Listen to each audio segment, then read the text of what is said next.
Dan sebelum kita lanjut videonya, saya ingin berterima kasih kepada kalian semua yang telah subscribe channel ini. Bagian kedua dari karya ini sedang dalam proses produksi, tapi hari ini kita akan membahas karya baru. Bagaimana bisa kalian belum membacanya? Jadi, mari kita mulai videonya. Kisah ini dimulai dengan protagonis kita yang menceritakan bahwa lebih dari 100 tahun yang lalu, mereka menyaksikan fenomena global yang luar biasa. Langit diterangi oleh medan energi dari aurora yang memukau. Orang-orang menyadari bahwa tubuh mereka mengalami transformasi akibat pengaruh aurora tersebut. Namun, efek aurora luar biasa ini tidak terbatas pada manusia saja, karena berbagai perubahan juga terjadi pada tumbuhan dan hewan di alam. Hal ini memicu pertempuran untuk menguasai bumi. Manusia berhasil menjinakkan beberapa makhluk eksotis tingkat rendah. Sementara binatang eksotis yang sangat cerdas menetap di berbagai belahan dunia, mengamati manusia dengan mata yang mengancam. Untuk melawan makhluk-makhluk aneh ini, manusia membangun kota benteng dan memilih individu-individu luar biasa setelah mutasi, menugaskan mereka dengan misi melindungi umat manusia. Individu-individu ini disebut sebagai Awakened, orang yang bangkit. Namun, bukan itu saja. Para Awakened didefinisikan oleh 5 atribut utama: elemen, keterampilan dasar, ekstremitas, pemikiran, dan kekuatan mental. Pada tahun 1514 era Ether baru, protagonis kita bercerita bahwa mereka berada di distrik kumuh kota aliansi Wa dan dikenal sebagai pewaris keluarga legendaris pembunuh ilahi. Semua orang mengenal mereka sebagai Awakened Gunting. Namun, pikiran protagonis terganggu oleh klien yang kesal karena menyadari bahwa protagonis sedikit teralihkan, tapi kita tahu alasannya. Detail penting lainnya tentang sang protagonis adalah, selain menjadi penata gaya, mereka juga menyediakan layanan pijat pribadi. Namun, pijat ini hanya gratis untuk wanita. Meskipun demikian, karena protagonis memiliki papan tanda seperti ini yang ditempel di dinding, salah satu klien akhirnya mempertanyakan apakah pijat pribadi itu legal. Sang protagonis dengan percaya diri menjawab bahwa ya, itu sepenuhnya legal. Sang gadis, setelah mendengar hal ini, memutuskan untuk mengakhiri topik pembicaraan yang membuat sang protagonis sedikit frustrasi. Mereka berkomentar bahwa tidak perlu terlalu kaku soal hukum. Namun, saat percakapan mulai menarik, seseorang menginterupsi. Orang ini adalah pelayan setia yang cantik dan menggoda dari keluarga tersebut bernama Yuan, yang menginformasikan kepada sang protagonis bahwa Nona Lin meminta kehadiran mereka segera. Sang protagonis menerima permintaan itu dengan penuh semangat. Saat menuju ke sana, mereka meminta maaf kepada klien lainnya, mengklaim ada urusan mendesak yang harus dihadiri. Mereka berjanji untuk segera kembali guna membahas pijat pribadi. Saat sang protagonis berjalan pergi, kita melihat salah satu klien mulai mengeluh tentang mereka karena baru saja ingin memberikan ulasan bintang 5, sesuatu yang tampaknya tidak terlalu penting bagi sang protagonis belakangan ini karena dia mengabaikannya. Setelah itu, seiring waktu, sang protagonis tiba di kediaman keluarga Lin. Namun, saat sampai di sana, mereka berpikir bahwa bulan lalu Nona Lin menelepon 5 kali dan sekarang bulan ini sudah ke-7 kalinya dia bertanya mengapa mereka belum datang. Pada malam itu, saat sang protagonis memasuki kediaman tersebut, kita bisa melihat bagaimana para penjaga di sana melemparkan tatapan tidak ramah kepadanya, dengan jelas menghina karena mereka menganggapnya penduduk dari lingkungan kumuh. Sang protagonis menyadari penilaian sosial ini namun tidak mempedulikannya dan masuk ke dalam kediaman. Di dalam kediaman, sang nona muda akhirnya memanggil sang protagonis untuk mengabarkan bahwa dia telah tiba, yang membuatnya sangat senang. Namun, dia bertanya mengapa dia datang begitu terlambat. Saat itulah kita diperkenalkan pada seorang nona muda cantik, putri dari keluarga Lin yang prestisius di area elit. Sang nona muda mengundang sang protagonis ke kamarnya agar mereka bisa berbicara secara pribadi, yang membuat sang protagonis bertanya apakah dia sedang mempertimbangkan sesuatu yang spesial untuk malam itu. Kemudian, saat di kamar nona muda, dia memberitahu sang protagonis bahwa dia ingin mengganti gaya rambutnya.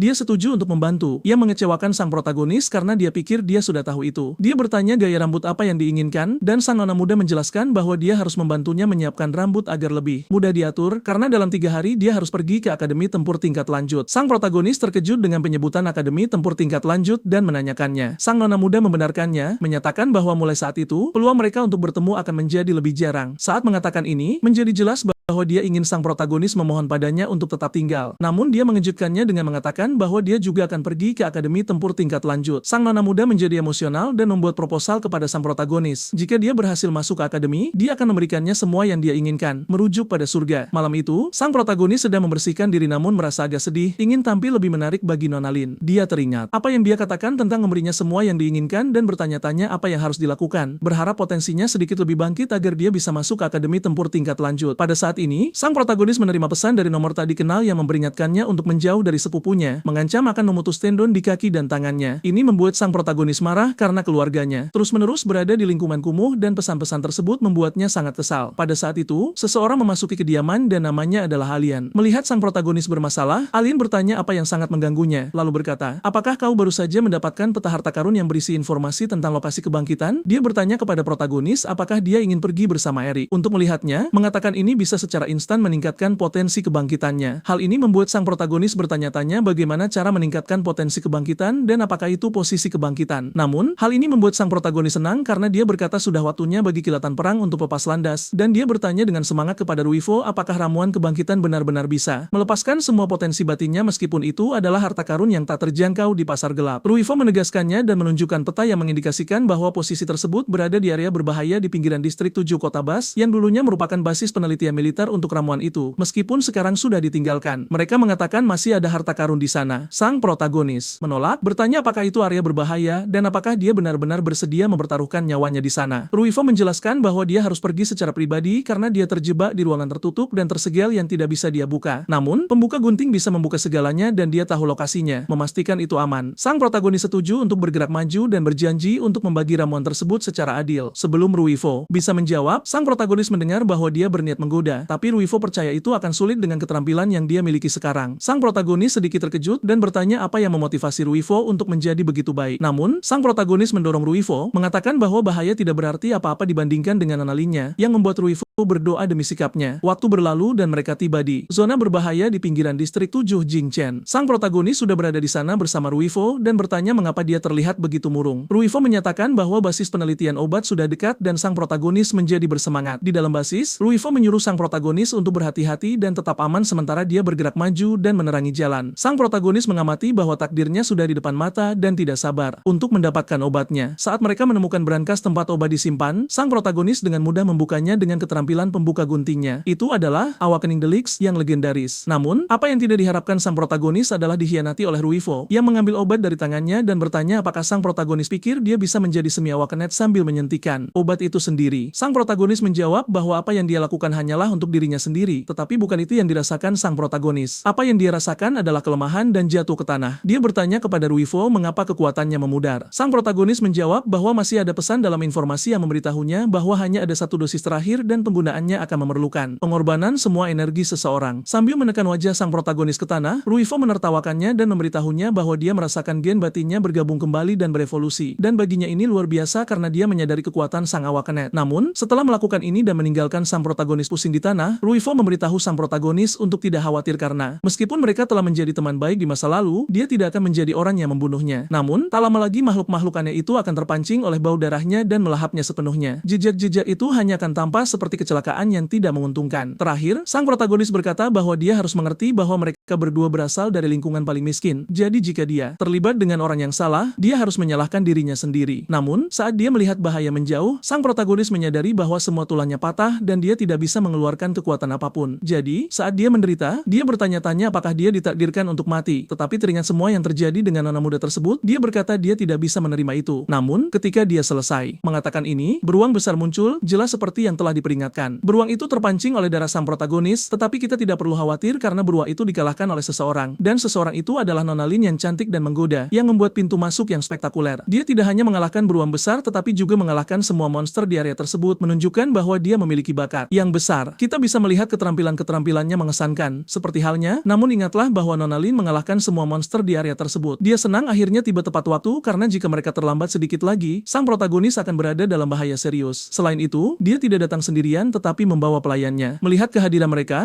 sang protagonis bertanya-tanya bagaimana Nona Lin berakhir di tempat ini. Dikatakan, saat sang nona muda memegang sang protagonis di lengannya, pelayannya memberitahu kita bahwa manusia yang bangkit, yang juga dikenal sebagai GPS manusia, sedang berbicara. Namun, saat sang nona muda menyeka air mata sang protagonis, dia memberitahu dia bahwa dia selalu tahu potensi kebangkitannya tidak akan pernah cukup untuk masuk ke akademi tempur. Jadi dia pikir sang protagonis hanya mencoba untuk membuatnya bahagia, tapi dia tidak bisa percaya dia bersedia mempertaruhkan nyawanya untuknya. Sang protagonis benar-benar kelelahan karena perawatan normal tidak lagi berpengaruh. Efeknya hanya akan datang jika dia menjadi pria dan menandatangani kontrak kebangkitan bersama. Hanya dengan begitu dia bisa pulih dari lukanya. Tapi pada saat yang sama, dia harus ingat bahwa di masa depan dia harus menghadapi lebih banyak lagi makhluk liar yang tak kenal ampun dan penuh asap daripada binatang buas. Dan sebagai protagonis dunia pasca apokaliptik ini, kematian bahkan bisa dianggap sebagai pilihan yang valid. Namun, sang protagonis tampaknya tidak peduli dengan apa yang diisyaratkan gadis itu, karena dengan air mata di matanya, dia memberitahunya bahwa dia tidak ingin mati karena dia masih memiliki banyak mimpi untuk dipenuhi. Sesuatu yang gadis itu segera segera dengar, menunjukkan lambang yang dia miliki di dadanya dan memberitahu sang protagonis bahwa mereka harus memulainya. Namun, dia ragu-ragu dan bertanya apakah dia tidak menyebutkan bahwa mereka akan menandatangani kontrak kolaborasi, menyatakan bahwa dengan cara ini luka-lukanya pasti akan memburuk. Sang gadis menjadi cukup kesal, tetapi sang protagonis mengatakan bahwa seorang pria tidak akan pernah bisa berkata tidak pada saat apapun setelah mengatakan ini. Kontrak mereka dimulai. Saat kontrak berlangsung, gadis itu memberitahunya bahwa dia adalah manusia dengan kemampuan psikis yang mewarisi gen dari keluarganya dan kemampuan kebangkitannya dibagikan dengan garis keturunannya. Pada satu titik, dia menggunakan kekuatan kebangkitannya untuk menyerap sel nukleotida tubuhnya. Tapi itu belum berakhir karena gadis itu terus memberitahu sang protagonis bahwa begitu sel-sel tersebut masuk ke dalam tubuhnya, penandatanganan kontrak akan berhasil dan mereka akan dapat berbagi kekuatan. Singkatnya, mulai saat itu, mereka akan menjadi organisme simbiotik. Itulah sebabnya sang protagonis sekarang perlu menjaganya. Namun, setelah kontrak selesai, sang protagonis bingung dan bertanya-tanya apakah hanya itu. Dia kemudian menyadari bahwa dia merasa berenergi seolah-olah tubuhnya meluap dengan energi. Gadis itu, setelah melihat bahwa teman sang protagonislah yang bersinar hebat, menjadi malu dan menjelaskan kepada sang protagonis bahwa ini adalah kemampuan kebangkitan tubuh. Sekarang dia dalam keadaan simbiosis dan telah membagikan potensinya kepada sang protagonis. Untuk alasan ini, sang protagonis sekarang sebagian bangkit. Sambil berpikir bahwa dia seharusnya menggunakan kemampuan ini dengan tunangannya, teman-teman sang protagonis yang malu memberitahu dia bahwa ada sesuatu yang perlu dia ketahui. Jika salah satu dari mereka mati, yang lain juga akan mati. Oleh karena itu, mereka harus saling melindungi, dan itulah sebabnya sang protagonis harus tetap di sisinya di sekolah dan belajar bersamanya. Orang lain yang tertarik pada teman sang protagonis adalah seorang pelayan yang mengungkapkan lebih dari yang seharusnya, meminta sang protagonis untuk kembali ke kediaman Lin malam itu, memungkinkannya untuk membantunya mandi dan mengganti pakaian. Lebih lanjut, dia memberitahu sang protagonis bahwa dia ingin mengajarinya penggunaan penguatan tubuh yang benar. Secara harfiah, gadis itu mengejar sang protagonis, tetapi meskipun niatnya sudah cukup jelas, niat itu menjadi lebih jelas lagi ketika dia bertanya apakah dia sudah mandi dan mengganti pakaian dengan benar dan melakukan gerakan yang benar. Namun, hal terpenting yang gadis itu katakan kepada sang protagonis adalah dia menyukai pakaian feodal, yang membuat sang protagonis menatapnya dengan terkejut. Meskipun demikian, ini tidak ditoleransi oleh gadis itu dan dia meledakkannya ke udara, mengatakan bahwa mereka berdua harus pergi ke sekolah. Sambil terbang, dia meminta maaf kepada sang protagonis untuk ini. Setelah itu, kita beralih ke Institut Pertempuran Tingkat Lanjut tempat sang protagonis berada. Institut itu tampak benar-benar mengesankan, tetapi seseorang mendekati gadis di sana dan berkata, "Nona Lin, kamu sangat cantik. Saya bertanya-tanya apakah kamu ingin menjadi pacar saya." Tapi seperti yang diduga, ini disadari oleh sang protagonis yang menariknya dengan lengan dan menyuruhnya menjauhkan tangan kotornya dari gadis itu, mengatakan bahwa istrinya bukan siapa-siapa di sini. Namun, siapapun bisa terpengaruh oleh kecerobohan sang protagonis. Gadis yang baik, sang nona, akhirnya secara harfiah merobek semua pakaiannya, dan pelakunya adalah saudara-saudara itu yang bertanya apakah sang protagonis bukan tukang cukur dari lingkungan kumuh. Ketika mereka masuk, mereka berhasil masuk ke gym di lingkungan kumuh dengan paksa. Namun, setelah mendengar bahwa sang protagonis hanyalah seorang anak laki-laki dari lingkungan kumuh, mereka memandangnya berpikir dia adalah seseorang yang penting, tetapi ternyata sang protagonis adalah sampah dari lingkungan kumuh. Karena itu, mereka melakukan hal yang sama padanya, yang sangat disayangkan baginya. Mereka mempersiapkan serangan untuk melakukan ini pada sang protagonis, tetapi sebelum serangan itu dilakukan, seorang penjaga keamanan muncul dan bertanya siapa yang membuat begitu banyak kebisingan, mengatakan bahwa siapapun yang tidak ingin mengikuti ujian dengan serius harus meninggalkan tempat tersebut. Mereka memutuskan untuk pergi, tetapi anak laki-laki itu mengacungkan jari tengah kepada sang protagonis sebelum pergi. Setelah ini, waktu berlalu dan kita berpindah ke instruktur di institut, khususnya di titik pendaftaran. Dia memberitahu semua orang bahwa di akademi tempur mereka sudah maju dan tidak membutuhkan orang yang tidak berguna karena persetujuan masuk adalah simulasi tempur melawan makhluk aneh. Kandidat harus menghadapi ini dan mereka memiliki 5 menit untuk bertarung. Evaluasi akan memutuskan apakah mereka akan diterima dan di kelompok mana mereka akan ditempatkan sesuai dengan potensi yang ditunjukkan pada perangkat pemantau dan waktu yang mereka butuhkan untuk mengalahkan makhluk-makhluk aneh tersebut. Setelah seorang instruktur mengatakan ini, tes dimulai dan kelompok pertama adalah Nona Muda Lei dan pelayannya. Saat tes dimulai, mereka mengejutkan semua orang, tetapi yang paling mengejutkan adalah bagaimana dia mengalahkan monster dengan gerakan yang elegan dan efektif. Anak-anak laki-laki terdiam melihat ini. Namun, apa yang mengejutkan? Semua orang lebih jauh lagi adalah Nona Lin yang mengalahkan semua monster hanya dalam 0,5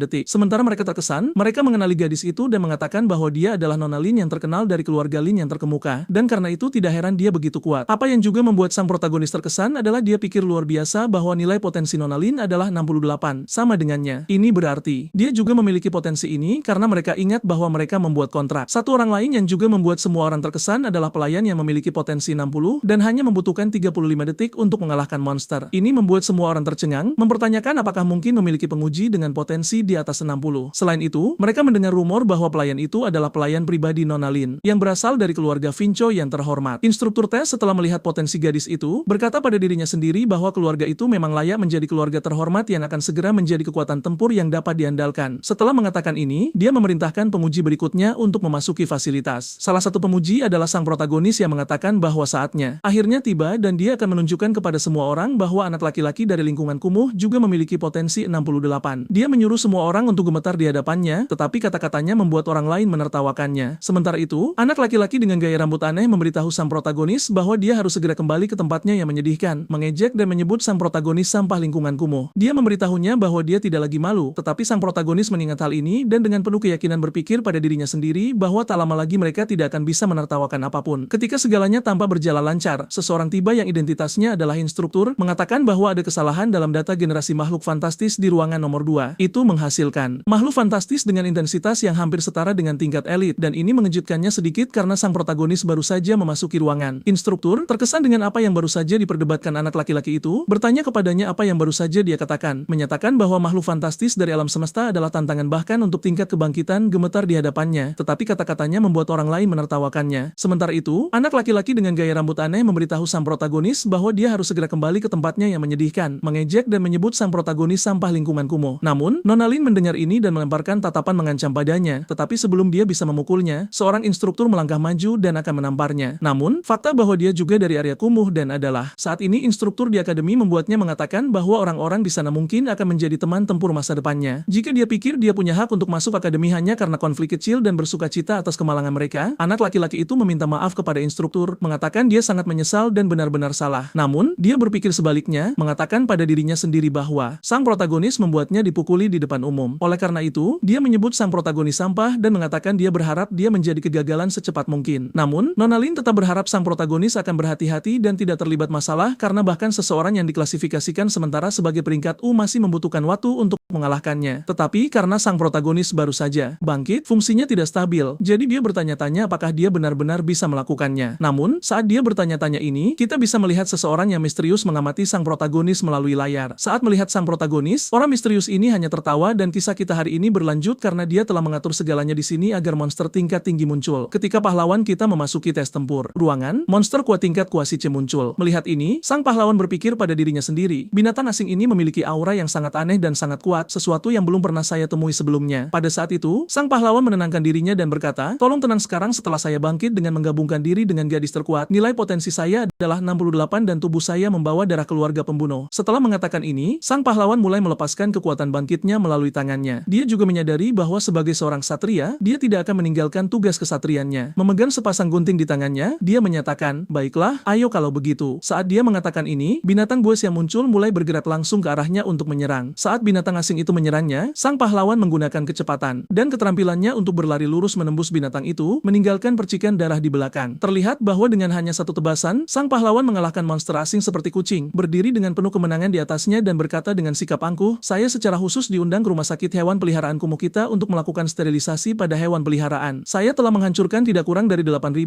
hingga 10.000 telur dan tidak layak mendapatkan prestise seorang ahli penjinak bom. Memang, tindakan sang pahlawan di sini aneh. Setelah mengalahkan monster tingkat Kuasi C, monitor menampilkan hasil. Kandidat nomor 2, kekuatan fisik diuji, nilai potensi kebangkitan 68, binatang asing dikalahkan dalam 26 detik. Mengamati bakat sang pahlawan, para instruktur senang, lega bahwa dia menghindari cedera serius, sambil tersenyum. Pada dirinya sendiri, seorang instruktur berpikir, saya tidak pernah menyangka anak baru memiliki nilai potensi 68. Dia benar-benar mengenai titik vital binatang tingkat Kuasi C itu dan menjatuhkannya dalam satu pukulan. Apakah dia secara alami berbakat? Sementara para instruktur senang, di sisi lain karakter lain, Gosu, terlihat marah saat menonton pahlawan itu berhasil. Marah, dia berteriak, bagaimana ini bisa terjadi? Bagaimana seseorang dari daerah kumuh memiliki nilai potensi 68? Pasti ada malfungsi di mesin. Sementara itu, sang pahlawan berjalan keluar dari ruang tes tempur dengan udara percaya diri berkomentar, jadi, bagaimana menurutmu? Bukankah sudah waktunya untuk menerima kekuatanku? Lain kali, jangan memandang rendah orang dari daerah kumuh dengan penghinaan seperti itu. Mendengar ini, Gosu terkejut dan diam. Sang pahlawan mengepalkan tinjunya, berpikir pada dirinya sendiri. Ini hebat, akhirnya saya tidak lagi lemah. Saat dia merenung, cerita memperkenalkan pahlawan yang cantik dan menawan yang mendekati sang pahlawan dengan gerakan elegan. Berpikir, saya tidak pernah menyangka kamu menguasai kemampuan saya begitu cepat. Kamu benar-benar kuat. Melihat reaksi semua orang di sekitar sang pahlawan, dia melihat kembali ke monitor hanya untuk menemukan nilai potensinya turun dari 68 menjadi 37. Terkejut, karena pengungkapan tersebut, sang pahlawan terlihat sangat tertekan. Tiba-tiba Gosu, yang kini jauh lebih marah, berteriak, bagaimana mungkin seseorang dari daerah kumuh memiliki nilai potensi setinggi itu? Pasti ada masalah dengan mesinnya. Kebenaran pun akan segera terungkap. Saat Gosu bergerak mendekati sang pahlawan, ia mulai berkeringat dan berpikir dengan cemas, aneh sekali,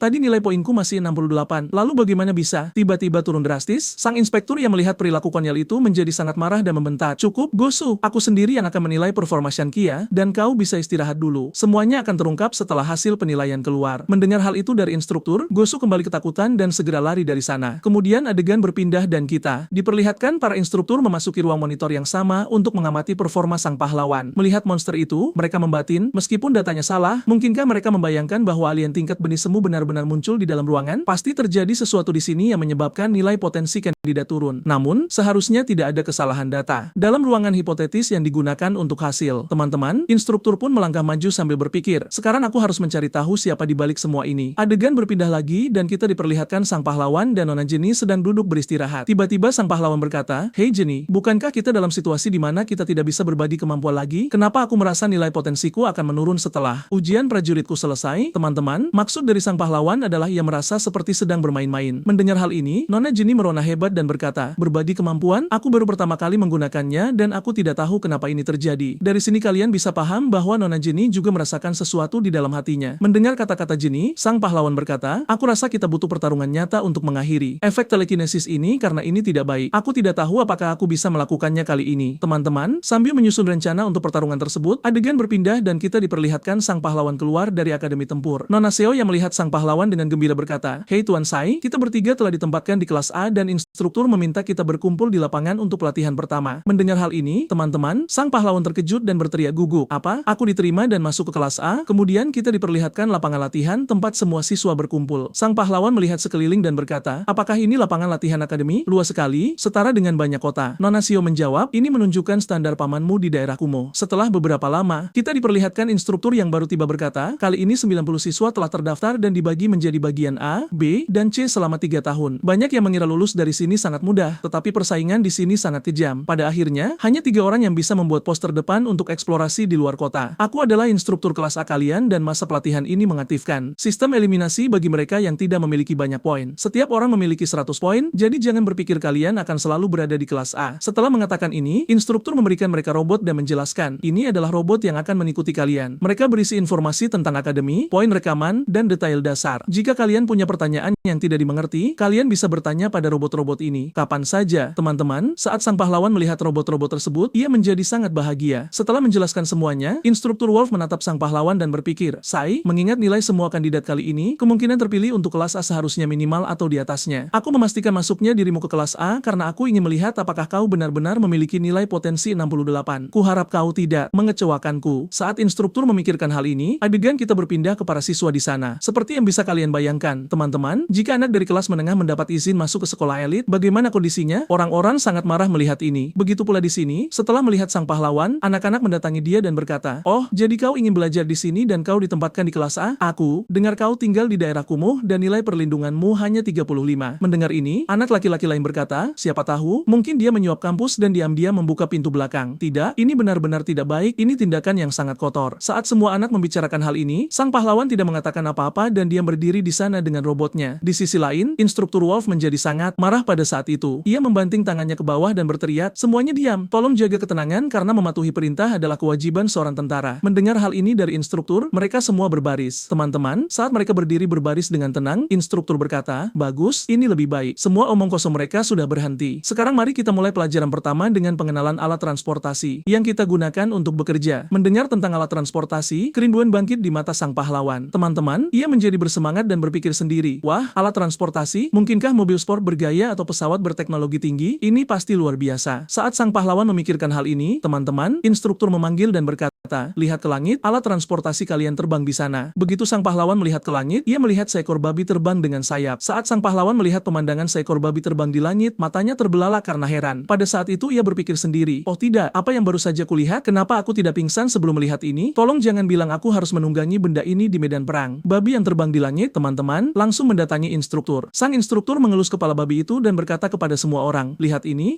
adalah babi terbang yang kita gunakan khusus untuk perjalanan. Ini adalah monster alien dalam bentuk babi yang diciptakan oleh server eksklusif Akademi Tempur kita. Ini sudah bersama kita bahkan sebelum alat terbang pertama ada. Jadi dengan menanganinya dengan kesabaran dan fleksibilitas, tidak hanya efisiensi dalam bekerja yang bisa meningkat, tetapi juga bisa melindungi terhadap serangan monster alien. Oleh karena itu, pelajaran pertama kalian adalah mengelola mengelolanya. Saat instruktur mengatakan ini, teman-teman, lebih banyak lagi babi mulai turun dari langit. Kemudian instruktur berteriak, pelajaran hari ini adalah belajar menunggangi babi terbang. Mengendalikan tunggangan membutuhkan kemampuan keseimbangan yang kuat dan menguasai babi terbang serta menggerakkannya di arena cukup untuk meningkatkan level pelajaran kalian. Mari kita mulai berlatih. Dengan kata-kata ini, instruktur meminta anak-anak untuk mulai menunggangi. Begitu seorang anak laki-laki duduk di atas babi, teman-teman, babi itu menunjukkan kemampuan api yang menyebabkan babi mulai terbakar. Melihat ini, anak itu panik dan berkata, "Hei, tolong maafkan aku tidak bisa mengendalikan elemen api di tubuhku dan tidak sengaja membuatmu terpanggang." Instruktur, setelah melihat tindakan ini, menjadi sangat marah dan berteriak, "Kau tidak memenuhi syarat karena aku memberikan ini untuk dioperasikan, bukan untuk dipanggang dan dimakan." Kemudian teman-teman, giliran sang pahlawan. Sementara itu di sana, seekor babi yang nyaris tidak terkendali berteriak, "Oh, babi terbang ini sangat tidak sopan. Mungkinkah ini benar-benar pelajaran pertama di sekolah? Jika begitu, aku akan menggunakan kekuatanku untuk menjinakkanmu." Dan mengatakan ini, teman-teman, sang pahlawan mengerahkan seluruh kekuatannya di sana dan berkata, "Jangan remehkan kekuatan orang biasa." Tetapi begitu sang pahlawan menggunakan kekuatannya, babi itu menjadi sangat marah dan mulai berlari sangat cepat menggunakan kecepatannya. Melihat ini, sang pahlawan berpikir sendiri, "Oh tidak, bukan begini caranya, aku harus mencari cara untuk menghentikannya. Oh, barang-barangku, bantu aku menghentikannya." Dan teman-teman, di sana ia ingin menggunakan barang-barangnya sebagai rem. Sesaat kemudian kita diperlihatkan, sang pahlawan mengaktifkan keterampilannya sambil berkata, "Berhenti saja dan beri aku kendali." Namun tiba-tiba teman-teman, begitu sang pahlawan mengatakan ini, kita diperlihatkan Nona Xian dari ketinggian angin sambil berpose seksi sedang bergerak maju ke arah kepala sang pahlawan. Melihat pemandangan ini, mata sang pahlawan tetap terbuka lebar dan ia berkata dengan takjub, "Wah, ini surga." Dan berpikir demikian, teman-teman, ia menggunakan kecepatannya dan bergerak maju menuju Nona Xi sambil berteriak, "Oh, jangan kesini, bagian tubuhku masih belum pulih sehingga aku tidak bisa menggunakan peningkatan kekuatanku." Dan dengan ini teman-teman, begitu sang pahlawan mengatakan hal ini, tiba-tiba Nona Xi langsung jatuh menimpa sang pahlawan dengan suara debuman. Dari dalam asap, Nona Xi berkata, "Tuan Shao, kurasa kau mungkin menunggangi kuda yang salah. Aku bukan babi terbang." Dan teman-teman, orang bijak akan mengerti ini, dan bersamaan dengan itu kita diperlihatkan mengapa Nona Xi mengatakan hal ini. Itu karena pada sudut tersebut teman-teman, dia telah jatuh dan sang pahlawan mengiranya babi, atau mungkin dia hanya bersenang-senang melakukan apa yang dilakukannya. Namun karena tindakan tersebut, Nona Xi mulai merona di sana. Seperti yang bisa kalian lihat pada posenya teman-teman, Nona Jinny yang cantik duduk di sana memperhatikan sang pahlawan dan berpikir, "Oh tidak, meninggalkan kelas ini akan mengakhiri segalanya. Apakah dia masih belum mencapai titik terakhirnya?" Dan berpikir demikian teman-teman, sang pahlawan wanita duduk di sana dalam pose aneh dan banyak merona sambil menatap sang pahlawan. Kemudian kita diperlihatkan sang pahlawan kita yang di sana menggunakan kekuatannya telah menghajar makhluk mirip babi itu sampai menjadi merah. Makhluk malang itu menangis terseduh-seduh di sana, dan kemudian sang pahlawan kita duduk di atas babi surgawi itu bergerak maju dan berkata kepada Nona Jinny, "Hei Jinny, aku di sini, aku telah sepenuhnya mengendalikan babi terbang ini." Tetapi kemudian, saat sang pahlawan mengatakan ini, babi itu menjadi sangat frustrasi karena dipukuli dan tiba-tiba menggunakan kecepatannya untuk melemparkan sang pahlawan. Saat sang pahlawan terlempar jauh, ia berteriak, "Tapi mengapa ini terjadi? Mengapa kemampuan telepatiku menghilang lagi?" Kemudian adegan beberapa waktu kemudian diperlihatkan di mana karena jatuh dari babi, sang pahlawan sedikit terluka di sana. Sekarang Nona Jinny memegang sang pahlawan di pangkuannya sedang merawatnya, menatapnya dan berkata, "Kings Jia, apakah kau tidak terluka?" Sang pahlawan menatap ke atas melihat balon-balon besar itu dan sambil merona tertawa dan berkata, "Ya, tidak apa-apa, tidak apa-apa. Aku tidak menyangka mengendalikan babi terbang akan sesulit itu." Dan setelah mengatakan ini teman-teman, ia menggunakan tangannya. Teras sedang mengamati, tetapi tiba-tiba karena kelemahan, matanya mulai tertutup. Menatap tangannya, ia berkata, "Apa perasaan aneh ini? Aku dulunya adalah Hegon Fisik dan Leo KI telah memicu telekinesisku lagi. Tontonan macam apa yang terjadi padaku ini?" Kemudian adegan berpindah dan kita diperlihatkan tempat di mana robot-robot telah ditugaskan. Teman-teman mendekati pahlawan mereka dan berkata, "Hadiah poinmu sedang diperiksa." Melihat ini, Nona Jinny membuka layarnya dan berkata, "Aku tidak pernah menyangka kita bisa meraih tempat pertama dengan hadiah 50 poin. Ini benar-benar menakjubkan." Setelah mendengar kata-kata Nona Jinny, pahlawan mereka tertawa dan berkata, "Tapi berapa poin yang kudapatkan kali ini?" Saat sang pahlawan memeriksa poinnya, ia sangat terkejut dan berseru, "Ini sama sekali tidak adil. Aku jelas menyelesaikan tugasku, jadi mengapa aku mendapat begitu sedikit poin?" Setelah mendengar ini, kita diperlihatkan Nona Xia yang berdiri di dekatnya. Melihat sang pahlawan begitu cemas, ia berkata, "Mungkin Tuan Sai, ini terjadi karena kau adalah yang terakhir menyelesaikan semuanya." Teman-teman, ternyata pahlawan mereka hanya mendapat 30 poin. Setelah melihat ini, ia menjadi marah. Melihat pahlawannya begitu gelisah, Nona Xia mencoba menenangkannya dengan melakukan pose lucu dan menunjukkan tasnya. Ia berkata, "Nona Lin dan Tuan Sai, sekarang waktunya makan siang di kampus, jadi mengapa kita tidak pergi ke kafetaria untuk makan siang dulu?" Dengan saran ini, adegan berpindah ke kafetaria. Di sana seperti kebun binatang dengan hewan-hewan yang terus-menerus berkelahi. Demikian pula di kafetaria, semua anak laki-laki masuk ke dalam, secara bersamaan untuk berebut makanan, saling mendorong dan mendesak. Saat tim sang pahlawan tiba dan melihat kekacauan ini, mereka terpaku. Pada saat itu, robot mendekati mereka dan berkata, untuk bertahan hidup di masa depan, kau harus memiliki indera yang kuat untuk mengatasi tantangan seperti ini. Makan siang yang disediakan di kafetaria terbatas setiap hari dan persaingan untuk makan lebih dulu diperbolehkan. Juga, siapapun yang berhasil melakukan ini dengan cepat mendapatkan hadiah poin tambahan. Saat Nona Jenny mendengar ini dari robot, ia berseru, "Oh tidak, sepertinya kita terlambat. Jika kita tidak mendapat makan siang, kita tidak akan bisa makan." Melihat Nona Jenny begitu sedih tentang makan siang, sang pahlawan dengan percaya diri melangkah maju, mengulurkan tangannya dan berkata, "Baiklah Jenny, serahkan semua ini padaku. Kau duduk di sini dan tunggu aku kembali." Setelah sang pahlawan mengatakan ini, adegan berpindah ke sedikit kemudian. Di sana sang pahlawan terlihat membawakan berbagai macam makanan untuk Nona Jenny. Mendekatinya, ia berkata, "Lihat Jenny, aku sudah membawakan makan siang yang sangat enak untukmu." Saat sang pahlawan mengatakan ini, adegan berpindah kembali ke kafetaria di mana ia telah menghajar semua pesaing dengan parah, meninggalkan mereka dalam keadaan terpelintir dan berantakan. Pada saat itu, salah satu pesaing yang terluka berkata, "Bajingan ini benar-benar kuat." Yang lain gemetar berkata, "Siapa yang bilang? Dia masuk melalui penyuapan lewat pintu belakang." Yang ketiga membalas, "Dia menyerang kita secara diam-diam." Setelah menghajar semua pesaing, sang pahlawan membawakan sejumlah besar makanan untuk Nona Jenny yang dalam kebingungan menyuapinya satu gigitan dan berkata, "Terima kasih atas kerja kerasmu. Aku tidak menyangka kau begitu pandai berkelahi dan siap menjadikan semua anak laki-laki di sekolah sebagai musuh demi aku." Mendengar ini, sang pahlawan tersenyum saat Nona Jenny menunjukkan kasih sayangnya kepada sang pahlawan. Di sisi lain, kita melihat semua pesaing menatap sang pahlawan dengan marah. Salah satu dari mereka berkata bahwa bajingan itu benar-benar menjebak Nona Jenny dalam cintanya. Yang lain berkata, bagi orang yang sopan, membalas dendam untuk ini tidak akan ada gunanya. Saat mereka terus mengeluh, adegan berpindah dan persiapan untuk kelas hari itu dimulai. Seorang guru cantik dengan pakaian mencolok muncul mengenakan pakaian ketat. Terungkap bahwa guru ini mengajar teori monster alien. Melihatnya, dia tampak lebih memukau daripada seorang guru. Fokus beralih ke sang pahlawan yang merasa ceramahnya sangat membosankan dan merasa mengantuk. Berpikir sendiri saat membaca pelajaran, ia berkata, "Sejak pagi sampai sekarang sudah ada begitu banyak pertempuran praktis dan sekarang di sore hari teori tentang monster alien ini benar-benar melelahkan. Kapan aku bisa pergi ke lapangan untuk melawan monster alien dan menjadi prajurit?" Saat sang pahlawan berjuang untuk tetap terjaga, malam tiba dan timnya kembali ke sekolah sambil menguap. Sang pahlawan berkata, "Jadi pelatihan hari ini sudah selesai. Aku tidak tahu apa yang akan kulakukan besok, aku sangat lelah." Mendengar ini, Nona Jenny mendekati pahlawannya sambil merona dan berkata, "Hei, aku melihat." Dia merona, sang pahlawan bertanya, "Ngomong-ngomong Jenny, bukankah asramamu di distrik barat?" Mendengar ini, Nona Jenny merona lebih dalam lagi dan sambil merona berkata, "Sebenarnya tidak, kau dan aku berada dalam keadaan biotik yang sama dan menurutku kemampuanmu sangat tidak stabil sekarang. Itulah sebabnya yang terbaik bagi kita untuk tinggal bersama setiap saat." Mendengar kata-kata Nona Jenny, Nona si tertawa dan berkata, "Ya, itu benar. Sore tadi Nona Lin secara khusus menemui pengelola asrama dan